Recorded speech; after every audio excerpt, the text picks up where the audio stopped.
Hi everyone, welcome to Not So Nerdy channel. And today we will be covering two pointers because next topic is on two pointers. We'll be solving questions based on this concept. So, what exactly is two pointers? From the name, we can think that something about 2 points, right? Okay. Um, so, two pointers refer to two variables that hold the memory addresses of two different objects in memory. And here is a short example.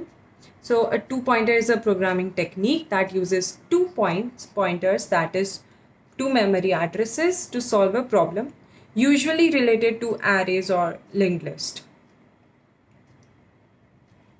A basic idea is to use one or more pointers to iterate over the collection of elements in more efficient way than using nested loops or recursion. And by keeping track of two pointers at different positions or elements, we reduce the time complexity. So that's a major role. And to reduce the time complexity of some algorithms from on squared to on or on log n. That is why we use two pointers. Common uses: finding a pair of elements in a sorted array that sum up to a given value, reversing a linked list in place, checking if a given string is a palindrome, finding the maximum sum of a subarray of a given array.